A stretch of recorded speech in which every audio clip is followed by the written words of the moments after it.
Bonsoir. Bonsoir. Vous le soyez comme vous l'avez. Amen. Genèse chapitre 19, premier verset, Tozo Kita, Nazotanga na Kombo na Yesu. Amen. Les deux anges arrivèrent à Sodome sur le soir, et Lot était assis à la porte de Sodome. Quand Lot le vit, il se leva pour aller au-devant d'eux et se prosterna face contre terre. Amen. Amen. Tofan. Pour le soir comme Jesus. Tous en enseignement, sous comment de Tkalek Namoudé que Zolobela. Sous point Souka, et outil toujours dans le verset Nabiso, il y a enseignement en janvier. Bible Zoloba, Nombre chapitre 10. Dans vos jours de joie, dans vos fêtes,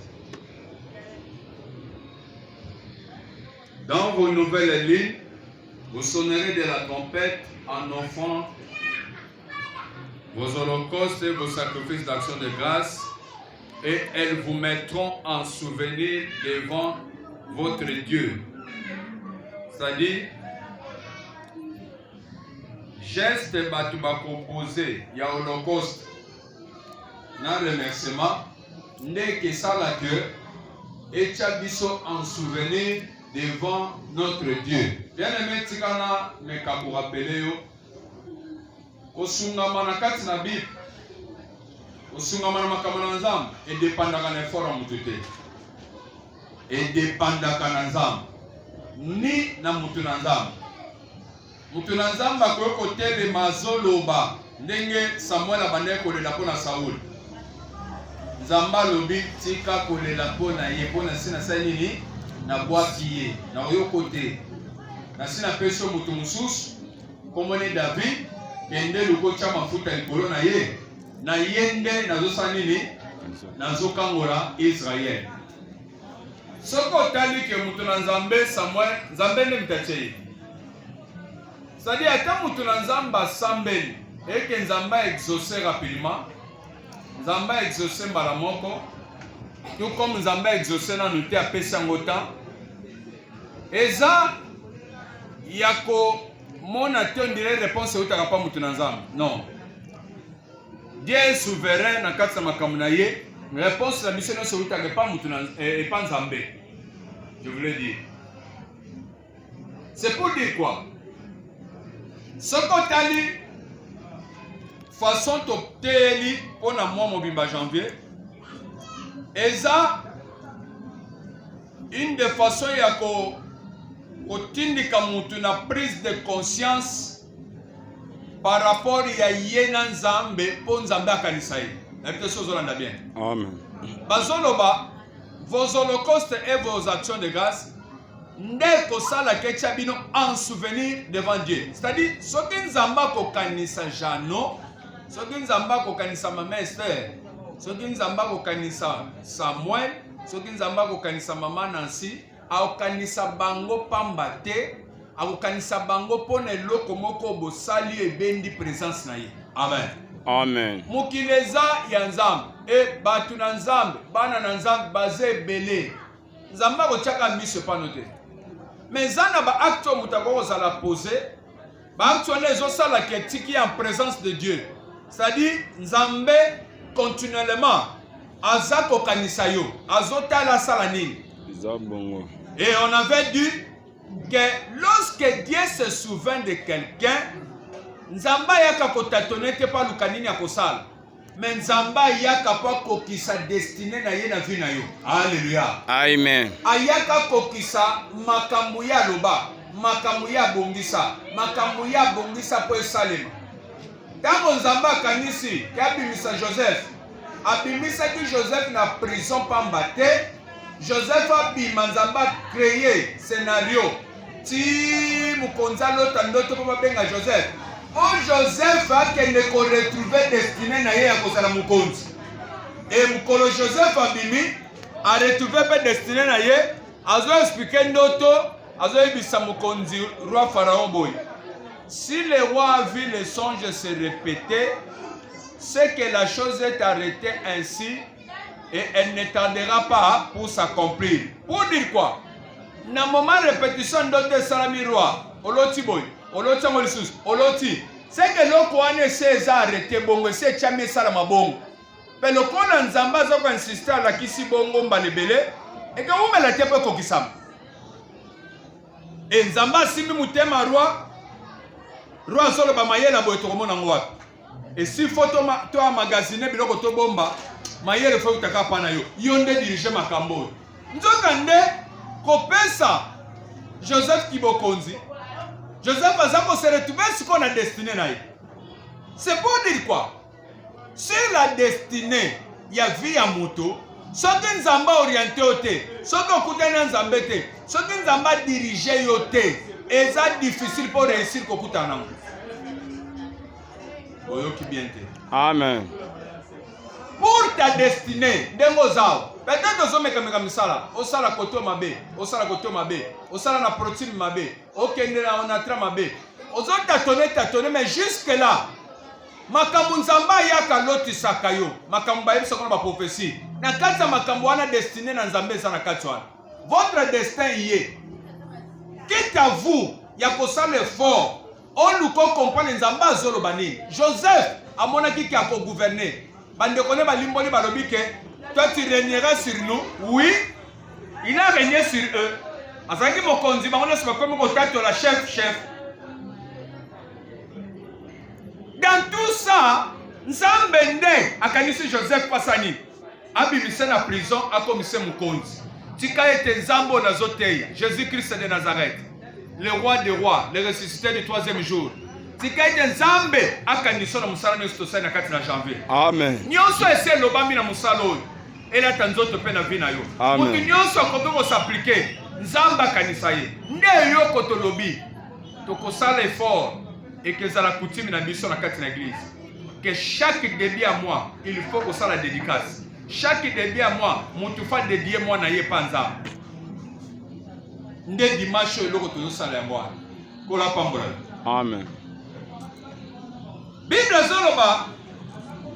La soupe de Zanango. Dieu se souvient de Sarah, Dieu se souvient de Joseph. Les deux anges arrivèrent à Sodome sur le soir et Lot était assis à la porte de Sodome.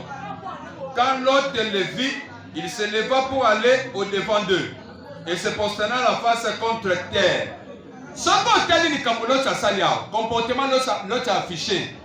Ce qu'on dans le chapitre 18, Abraham a auto salango et pas batmisa tout à mon avis. Ça dit quand il a vu, à Kimimbam à se prosterner. Pour dire quoi? Ami qui est ici et pas Batouane. Mais et l'autre exemple touché à ma casse. Sensibilité bateau basala qui nango on a comprendre que oyo basa batu nanzam oyo eza aspect moko spirituel nde yao fona nous bénéficier nango. Nde loko zange grise lelo la génération na biso. Mais prière nange eza que nzamba sala bisika nyonso ngana ko telema ko défendre combat Yesu Christ. Batu bazala na sensibilité ya makasi ya Saint-Esprit. Ya ko comprendre quelle est la volonté de Dieu. Ya ko comprendre présence nini nzamba inga utiliser la minute au pas sunga mutuana. Abraham asaliangu ya ko mona toi personne bazoleka akimi verbam. Est-ce que zamba teliboso baleka liboso Abraham? L'autre pas au salam. Est-ce que zamba la liboso batu baleka liboso l'autre? Mais pourquoi vous êtes sensible à la bateau? Ça ne peut devenir de Dieu pour l'autre qui nous sentir bateau. Et l'autre koana, nzamba chango na kata ministère nangai. Amen. Nzamba chango na kata vina bino. Ça dit tango bazolo beloko. Même toi qui me suis, tango zoyo ka voix nangai. Sensibilité on a Saint-Esprit simba yo. Ya ko comprendre que loko bazolo bezama kama na nzambe na adhérer na vision oyo. Nde prière nangai. Zamba exaucamo na kombo na Yesu.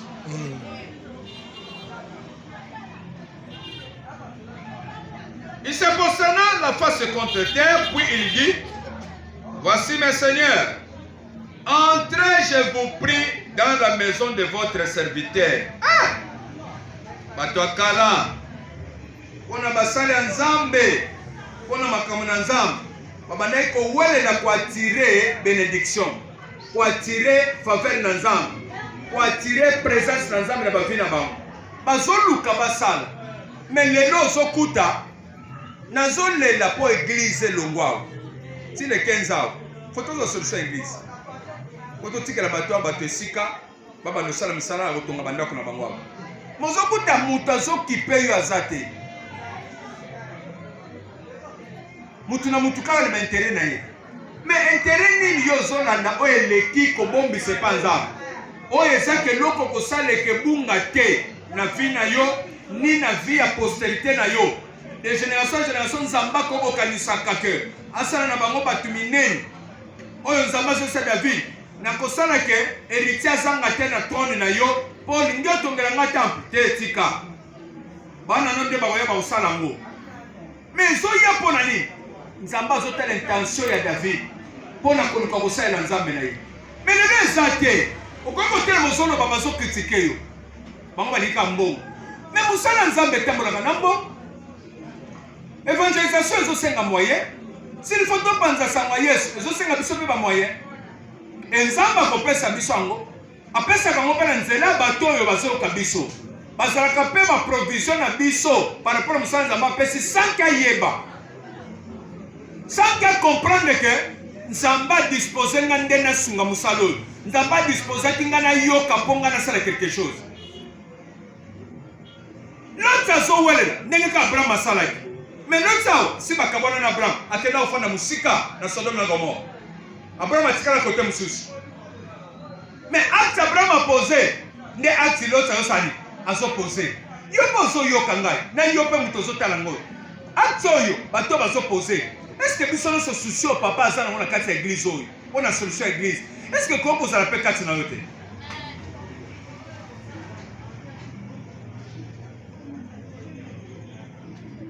Zamba zolo beloko moko na Bible. Biloko nyonso za nango na Psaume 55 je pense. Natala po esunga. Tozo zonga. Azolo ba onka rapidement. Na façon kopesa. Namba zolo ba biloko na yo eza continuellement na misu na ngala zo monango. Mais na kozelo komo na makasi te. Po biloko nyonso mokili eza pa na ngai. Ngamu na salango.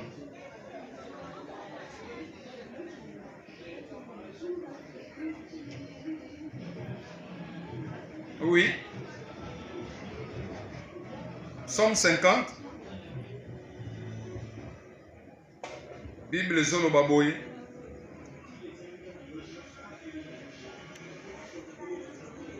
Verset 5. Ensemble-moi mes fidèles qui ont fait alliance avec moi par les sacrifices. Les fidèles de Dieu, c'est vous et moi. Et les cieux publieront sa justice. Quand nous sommes rassemblés là, Nzambe akoyeba na ko publier résultat pour na moko na moko. Akoyeba na ko publier justice na ye pour na yo. Atozaki na problème, Nzambe akoki ko justifier au cas net aux rassemblés boy. Mais banani ba oyo bazo sangana pour na ko pesa ba sacrifice na bango pa Nzambe. Et les cieux publieront sa justice. Car c'est Dieu qui est juge. Écoute mon peuple, et je parlerai, Israël, et je t'avertirai, je suis Dieu, ton Dieu. Ce n'est pas pour tes sacrifices que je te fais des reproches. Tes holocaustes sont constamment devant moi. Oyokiri comme holocauste. Et tika la kalibele termine la présence en année, Yazam. Je ne prendrai pas des taureaux dans ta maison, ni des boucs dans tes bergeries. Quand Satan a un compte bancaire, on dit un compte bancaire, on faire le salon, on va bloquer le salon. Quand Satan a un compte bancaire, mais na yebi, biloko nyonso ozana, na yebi ozana nanda, ozana ba bergerie na yo, na yebi yango. Car tous les animaux de forêt sont à moi. Toutes les bêtes de montagne par milliers. Je connais tous les oiseaux de montagne Et tout ce qui se met dans les champs m'appartient. L'or et l'argent appartient à qui? À Dieu. Ce que ce qui nous a dans la poste en bon. Et que vous avez sur le macambo et qu'il y a une bombe pour l'église. Nous avons le bien que tu as un bon dans ma casse, c'était pas beau tout là. Pas yebi. Mais là, nous sommes en haut. Mais là, nous avons sur le Kesani. Si j'avais faim, je ne te le dirais pas. Dans le monde est à moi et tout ce qui le renferme. Est-ce que je mange la chair des taureaux? Est-ce que je bois le sang des boucs? C'est pas possible. Et là, on est sur ça. Non. Offre pour sacrifice à Dieu des actions de grâce et accomplis tes vœux envers les Très-Hauts. Et invoque-moi au jour de la détresse. Je te délivrerai et tu me glorifieras. Offre pour sacrifice à Dieu des actions de grâce. Yaka, donc on zélanzam, yaka t'offrir les panzam. Et donc on a sur le pano yangwan. Et puis, kokisa mikano na yo, pona nzambe, yako kokisa bandai, ba vero yo swaki. Oza déjà mwana na nzambe. Mais quand bazo senga biso bana na nzambe. Comment tu te retiens koboya kopesa tandis que ça mwana na nzambe? N'est-ce pas que vous en avez au lobaki kondimi Yesu mukontiwe mobikisi? C'est ça le fait que vous avez opté. On dit que vous êtes mwana na nzambe. Au sein de l'engagement et l'alliance naye. Comment ça va se faire comme bon? Ils sont de Kelayo, moi qui pense exacté. Il y a yo ce qui va dire ma camuso c'est là d'accord. Donc Yesu azaka n'était pas bon côté au yasenga dans l'église. Non. Bila konono son nzamba yebi makotia le bon côté. Mais yonde yeba qu'il faut accomplir ma veille devant Dieu. Que j'avais juré, je vais faire ça. Quand on demande quelque chose pour Dieu, il faut être touché. Il faut être sensible le corps de l'autre. Et invoque comment au jour de ta détresse. Penasima, ce qui est compris si Mikano non. Quand on yoko soit makambo son lekela yo, bitumba butu. Ozona la te, batak, bazoni ngokufa, ba problème zoya ba faire les osimbate. Na moment de détresse, invoquez Nzambe, il te délivrera. Akoya kokangola yo na kati ya bitumba wana. Pourquoi? Parce que Nzambe azotala ke yo salaka makambo ezotika yo en souvenir devant Dieu. Bien aimé, miti en souvenir devant Dieu. Luka Nzambe tanga zotala solo bake mutu na ngoyo moya kufeza te. Mutu na ngoyo moya kendeza te. Mutu na ngoyo moya babebisa biloko azobeza te. Pourquoi? Parce que les offrandes de Job étaient constamment devant Dieu. Habite sona lo bandengeni. Mais na yebi ke na zamu tunazaba. Na yebi ke Nzamba pesinga mukumba. Mukumba pesinga abandaka pako mabango na suka. Ata na zole la sikoyo. Ya yebi. Solution ni na ko pesa ngai. Nzambe ba pesa solution de management église. Mais on sait que nous avons belete à quoi toucher mutumoko a besoin de $2000. Et puis c'est solution ma comme ça. Et ça petit problème, Et l'autre côté, et ça petit problème pas ça.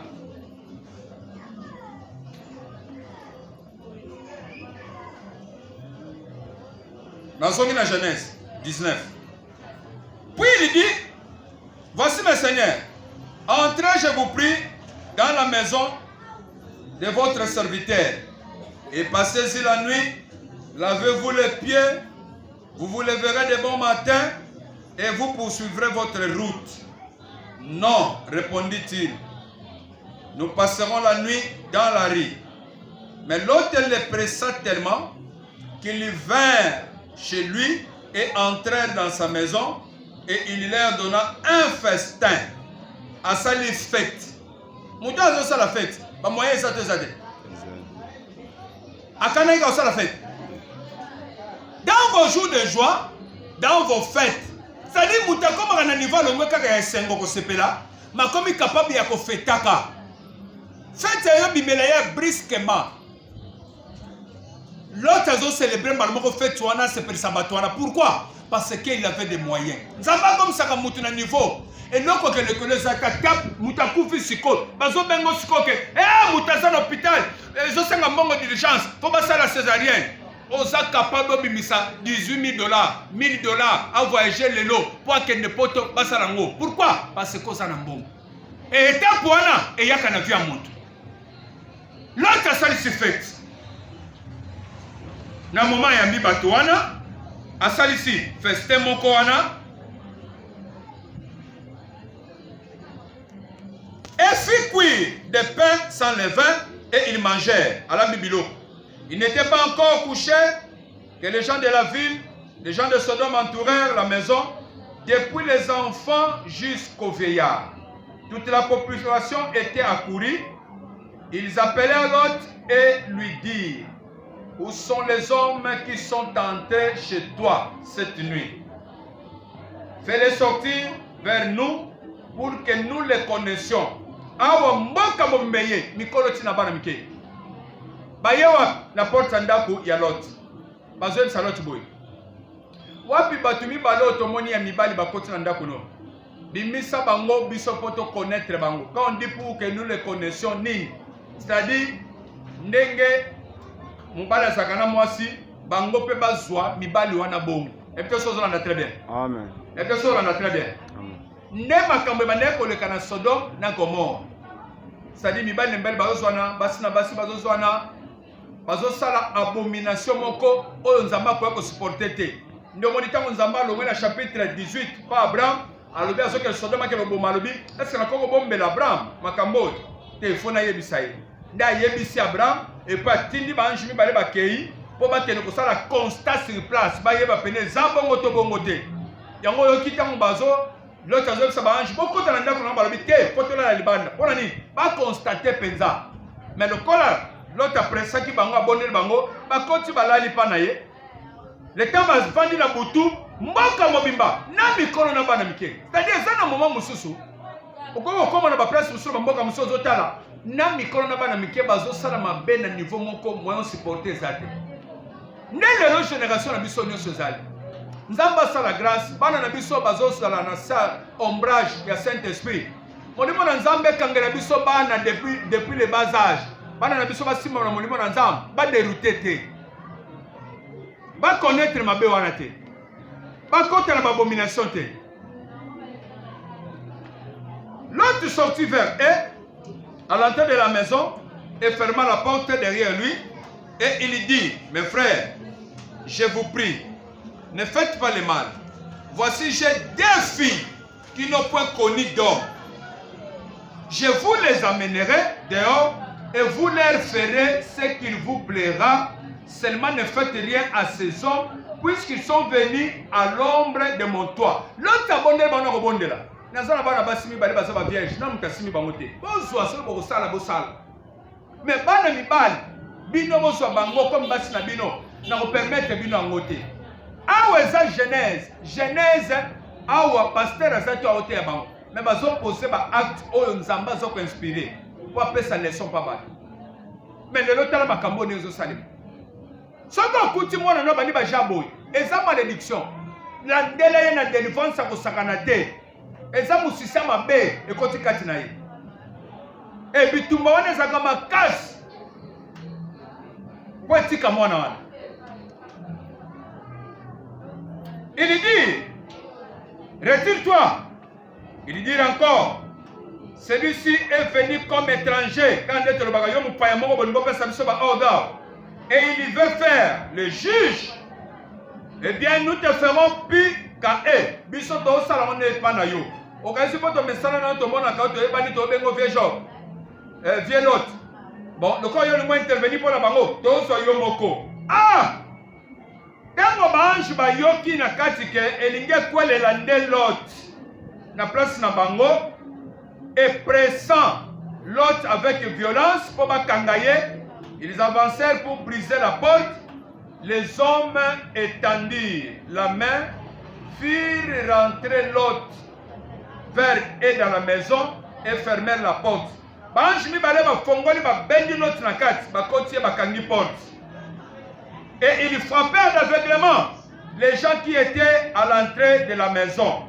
Basale vocation na bango domination, ba dominer ba tinyonso ba tonaki na porte pour ba bossa na makambo yo sala pa na ndako Lot. depuis le plus petit jusqu'au plus grand, de sorte qu'ils se donnèrent une peine inutile pour trouver la porte. Bazoye ba sute porte à l'autre wap. Ils allaient batuba, balingi ba yaba kota la porte sawa. Balomoko ba bossa ni ba kena sansol. Balingi se forcer net ba kota kana mille, bazo ko pas tenir ni bazo les cater. Les hommes dirent à l'autre: Qu'y a-t-il encore ici, gendre, fils et filles, et tout ce qui t'appartient dans la ville, fais-les sortir de ces lieux, car nous n'allons pas détruire ces lieux, parce que le cri contre ses habitants est grand devant l'Éternel. L'Éternel nous a envoyés pour les détruire. Lukonso batunayo, ezala babokilo, kimisa biloko nyonso, po mabe bato ese gangi mingi panza. Biso poto détruire yango mais yo fo longwa po yo kufa te. L'autre sortir par là à ces gens qui avaient pris ses filles. Levez-vous, dit-il, sortez de ces lieux, car l'Éternel va détruire la ville, mais aux yeux de ces gens, na babokilo na itanga kiyo sabango makamboyo, ndenge nowe panda yo yebisa batu boko tala masuwa, il paraît plaisanter, ba mone neta yo sala ba je Nzamba tumba mukile salema wapi. Dès l'aube du jour, les anges insistèrent auprès de l'autre en disant: Lève-toi, prends ta femme et tes deux filles qui se trouvent ici, de peur que tu ne périsses dans la ruine de la ville. Et comme il tardait, les hommes les saisirent par la main. Le col l'autre, dans Bazolo, pas barange. Il y a pas de manœuvre d'être à sauver bat. Banche bamoni kazo umela. Azo fait ça bango retard. Or bango fallait pas agir. Bible zoloba. Le col a bané tardé. Les hommes les saisirent par la main. Ba kangia na loboko. Pourquoi? Lui, sa femme et ses deux filles, car l'Éternel voulait l'épargner, ils les amenèrent et les laissèrent hors de la ville. Ba kangi bango na loboko. Raisonnez. Bango basaki deux personnes. L'autre azana moisi et puis naban. Siko ange moko asimi deux personnes, ange moko asimi deux personnes. Oya asimi boy, asimi boy, asimi boy, asimi boy. Bakangi bango ti ba pumbona bango ti ba totika bango musika. Balobi allez bo se sauver. Mais pourquoi basaliango? Basaliango pour ba sauver l'autre. 2021 Nzambe aya ko secourir biso ata bisika yo zozala na retard. Loboko na Nzambe esauve ndaku na yo. Amen. Ata corona ngo etelemi ndenge nini malade etelemi balobi ke mutazo kufa na famille cette fois-ci ke munoko famille ngando wana liaka batu ngumu amelaka fongoli munoko mais bato basungaka ndaku na yo bato bachaka loboko na ndaku no bato bapesa ko confiance bazo sengo prière oyo lobaka kombo na maoke Nzambe sunga Nzamba sale ke muta perdre vie te. C'est-à-dire à partir de yo, Nzamba koko sauver pe bato belé, même les gens de ta famille. Ce qui l'autre sabiki, azobika pamba te parce que Abraham a fait l'intercession. Nzambe so baza 50 ko maga. Si a commis Nzambe na 5 personnes. Quand a commis na 5 personnes, azob sanzam, même 5 personnes, Nzamba biso ba 5 na ko sauver ba onka. Mais babima 5 te, babima 4 personnes. Et personne ta on très bien. Ils ont compté. Babima 5 quittés. Babima Job na mwasi na ye. Na débat na 4.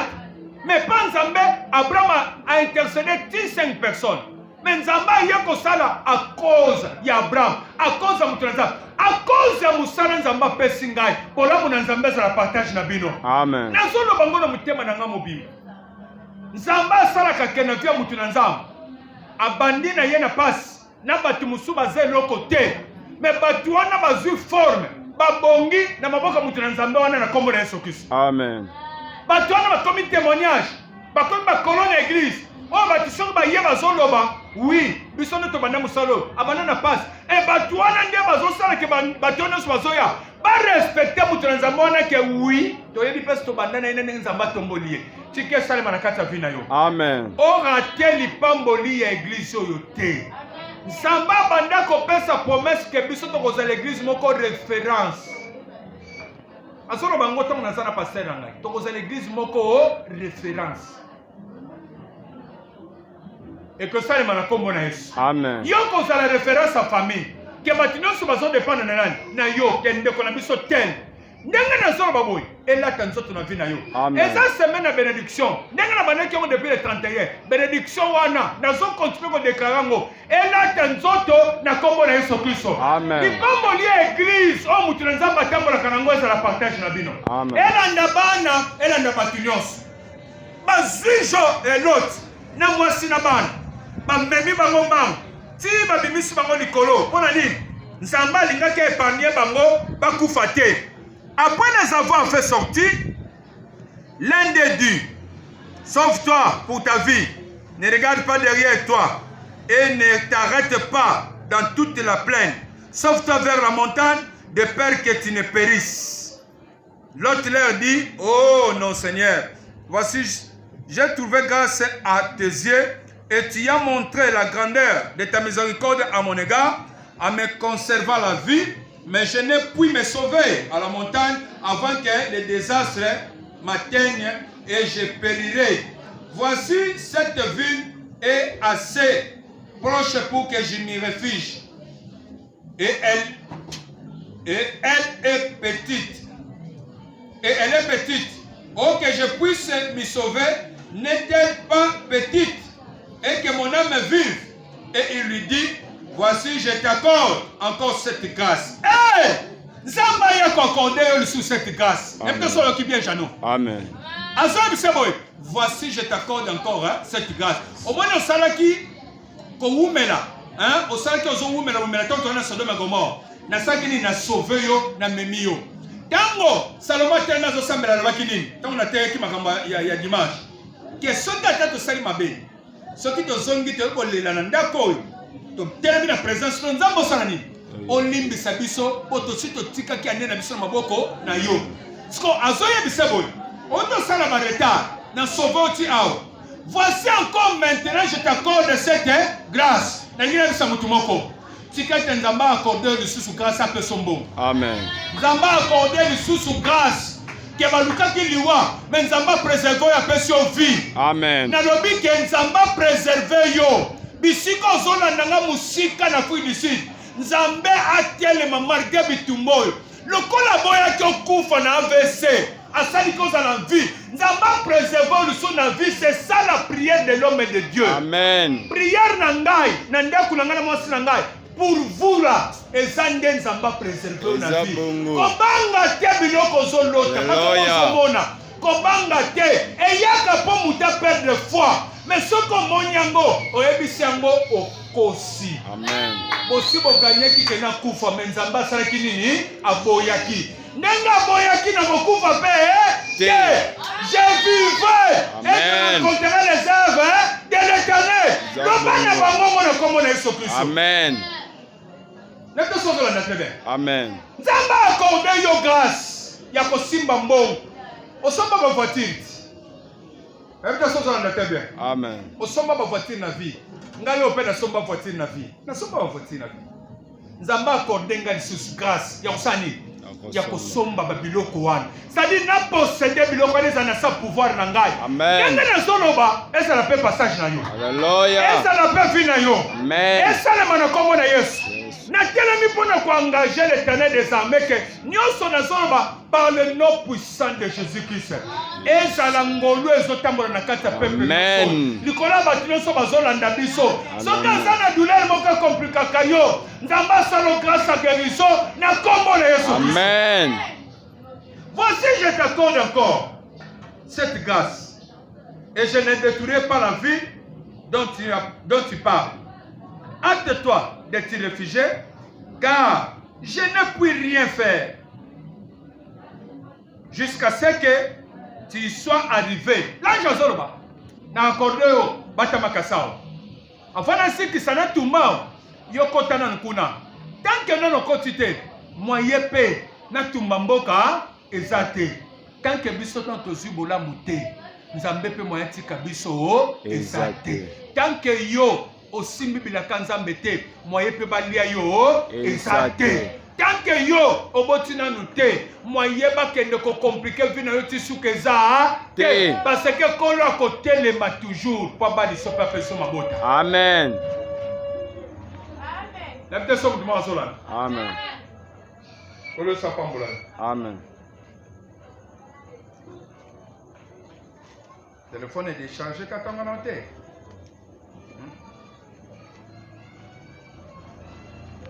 Pourquoi on a quitté à Mikio? Ensemble. Alléluia. Amen. On continue dans le téléphone, mon beaucoup rapidement. Téléphone. On continue dans le téléphone, là on a mon atteint. Nous avons une charge déjà manquée.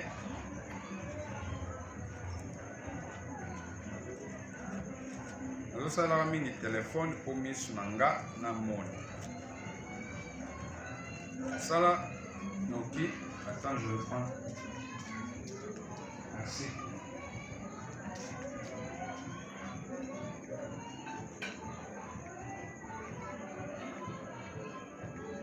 Alléluia. Amen.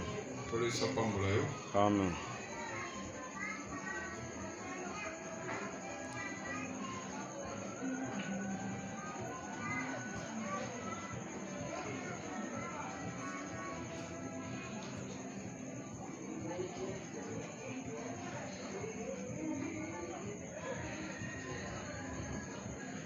Voici cette ville est assez proche pour que je m'y réfugie. Hâte-toi et lui dit, voici je t'accorde encore cette grâce et je ne détruirai pas la ville dont tu pars. Hâte-toi d'y te réfugier car je ne puis rien faire jusqu'à ce que tu y sois arrivé. C'est pour cela que l'on a donné à cette ville le nom de Tsoar. Le soleil s'est levé sur la terre lorsque Lot entrait dans Tsoar. Alors l'Éternel fit pleuvoir du ciel sur Sodome et sur Gomorrhe du souffle et du feu par de l'Éternel. Il détruisit ces villes, toute la plaine et tous les habitants de villes et les plantes de la terre. La femme de Lot regarda en arrière et elle devint une statue de sel.